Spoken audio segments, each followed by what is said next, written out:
안녕하세요. 서울 창업허브와 함께하는 디자인 싱킹 고객 중심의 창업교육 11회차입니다. 네, 이번 회차는 디자인 싱킹의 세 번째 단계인 고객 솔루션 만들기를 알아보도록 하겠습니다. 네, 우리는 공감을 통해서 고객의 문제를 발견했고요. 그리고 그 문제를 어떻게 바꿀 것인가 라는 문제 정의를 통해서 진짜 문제를 찾아내려고 했습니다. 그리고 이제 세 번째 아이데이션 단계에 있습니다. 아이데이션은 아이디어 자체만을 말하는 것이 아니에요. 아이디어가 만들어지는 과정에 그 초점이 있습니다. 아이디어가 만들어진 과정은 결코 단순하지가 않습니다. 위키피디아에서는 아이데이션을 창의적 과정이라는 측면에서 설명하면서 아이디어 생성된 아이디어의 발전, 그리고 커뮤니케이션이라고 얘기했습니다. 따라서 아이데이션은 아이디어 자체만을 말하는 것이 아니라 현재보다 나은 해결 방법을 이해관계자들이 함께 찾아나가는 과정이라고 할 수 있죠. 네, 아이데이션을 시작하기에 앞서서 제가 이것만은 기억해달라 라고 해서 말씀드리는 규칙이 있습니다. 먼저 쭉 읽어드리고 하나하나 설명을 해드릴게요. 첫 번째, 질보다 양. 두 번째, 판단은 유보하셔라. 세 번째, yes and. 그 다음에 네 번째, 주제에 집중하셔라. 그리고 서로를 이해시킬 수 있도록 노력해라. 네, 먼저 질보다 양. If we want to make creative ideas, first of all, create lots of ideas. 네. 이런 얘기가 있습니다. 예. 만약 너가 창의적인 아이디어를 내기를 원한다면 먼저 많이 내. 이런 얘기거든요. 네. 우리는 사실은 정답만을 찾아내려고 되게 많이 애쓰던 사람들이에요. 그쵸? 정답을 빠르게 하나를 찾아내려고. 그런데 누구도 처음부터 굉장히 창의적인 아이디어를 내지 않습니다. 그러려면 창의적 아이디어를 내기 위해서는요, 먼저 많은 아이디어를 내야 합니다. 그래서 저는 이거를 이런 식으로 정의했는데요. 이거는 바로 창의적 자신감에서 나와야 된다라고 얘기를 하거든요. 먼저 내가 많이 얘기를 하려고 그러면 내 아이디어가 쓸데없는 것인지 아니면 남과 비교해서 너무 평범해. 뭐 이렇게 스스로 생각하는 것들을 없애야 됩니다. 예, 주눅들지 않기라고 저는 표현을 하는데요. 예, 이런 창의적 자신감을 갖는 게 중요합니다. 네, 그리고 두 번째, 판단은 유보하셔라. 네, 우리 안에는 굉장히 많은 편견들이 있습니다. 어떤 아이디어를 들었을 때 그거 이미 있잖아. 우리 고객은 원하지 않을걸? 우린 시간이 없어. 가능하지 않아. 너무 비싸. 현실적으로 생각해 봐야지. 나는 창의적이지 않아. 우린 실수하고 싶지 않아. 뭐 이런 굉장히 많은 생각들이 우리 안에 막 일어나고 다른 사람한테도 하죠. 근데 디자인 싱킹적 사고는요, 결국 장벽을 허물고 혁신을 가로막는 장애물을 제거하는 겁니다.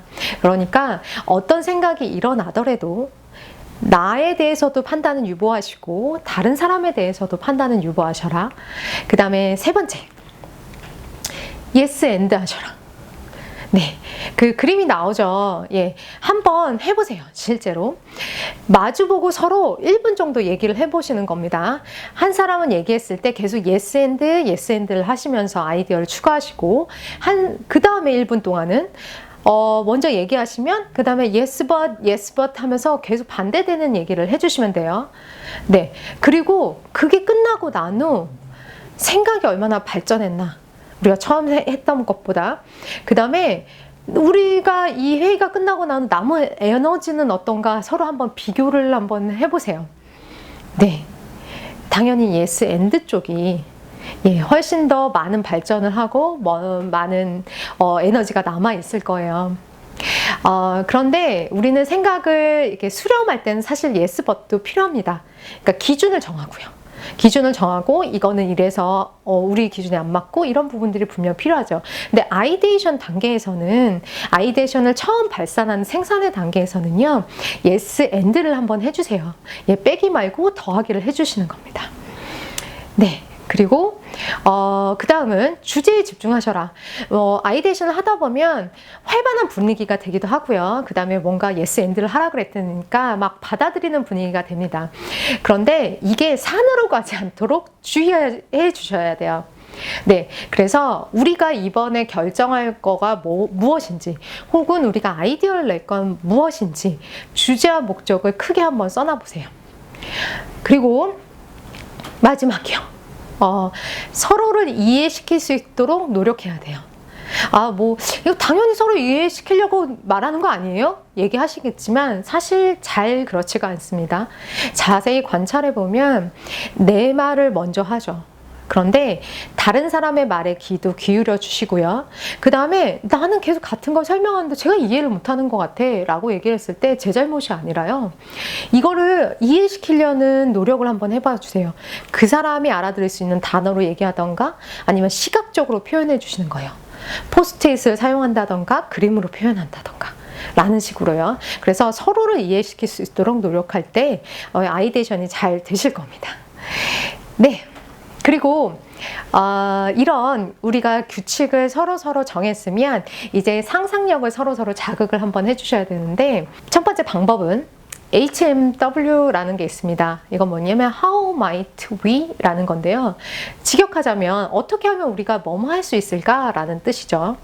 우리가 이 전전 회차에서 POV, 고객 관점의 문제 정의를 얘기를 했습니다. 그 POV를 의미 있고 실용적인 몇 가지 하위 질문으로 나누는 것이 바로 How might we입니다. 네. 한 개의 POV를 5, 6개 정도의 더 작고 의미 있고 실행 가능한 질문을 나눠서 한번 생각을 해보는 건데요. 예를 들어서 공상과학 영화를 좋아하는 26세의 싱글맘은 새롭고 재미있는 콘텐츠에 액세스해서 자신의 페이스대로 소비할 수 있는 방법이 필요하다. 왜냐하면 긴 하루 동안 일을 하고 딸을 보살피며 편안함을 느끼는 시간이 필요하기 때문이다. 예, 이거 제가 POV 시간에 말씀드렸던 예시예요. 근데 그걸 How might we? 어떻게 작게 나누냐? 어떻게 하면 자신의 페이스대로 사용하게 할 수 있을까? 어떻게 하면 어렵지 않게 편안하게 액세스할 수 있을까? 어떻게 하면 자신에게 맞는 좋은 컨텐츠에 소비했다고 느끼게 할 수 있을까? 이런 식으로 좀 더 세분화된 질문들을 적어보는 게 상상력이 자극되실 거예요. 예, 지금 제가 예시로 드리는 거를 얘기를 드렸을 때 막 생각나는 것들이 있으셨을 거예요. 네, 바로 그겁니다. 두 번째는 상상력을 자극하기 위해서 what if를 던져보세요. 직역을 하자면 만약 뭐뭐이라면 라는 뜻이죠. 이거는 뒤집어 보기에 좋은 방법입니다. 그리고 엉뚱한 생각을 하기에 좋은 방법이죠. 예를 들어서 유통 채널에는 유통 마진이 무엇보다도 중요합니다. 우리가 모두가 알죠. 근데 what if? 만약 마진이 부수적인 가치가 될 만큼 특별한 가치를 유통 파트너에게 제공한다면? 이렇게 한번 생각해 보시는 거예요. 네. 그리고 두 번째는 오프라인 제품 판매는 사람들의 접근성이 중요하다. 그렇죠. 오프라인에서 제품 판매하는 건 사람들이 쉽게 올 수 있는 접근성이 필요하죠. 근데 what if? 만약 사람들이 불편한 접근성을 오히려 즐겁다고 생각할 수 있는 방법은 없을까? 네. 무슨 보물찾기 하듯이. 예. 그런 방법이 있지는 않을까라고 한번 생각을 해보시는 겁니다. 그래서 지금 우리는 지금 아이데이션 단계고 많은 생성들을 해야 되잖아요. 그랬을 때 우리 안에 있는 여러 가지 생각들을 버리고 일단 아이데이션에 필요한 규칙들을 정하시고 그 다음에 우리의 상상력을 자극할 수 있는 한 2가지 질문 How might we? What if를 한번 던져보셔라. 예, 이렇게 말씀드렸습니다. 이번 회차는 수고하셨고요. 다음 회차 때 뵙겠습니다. 감사합니다.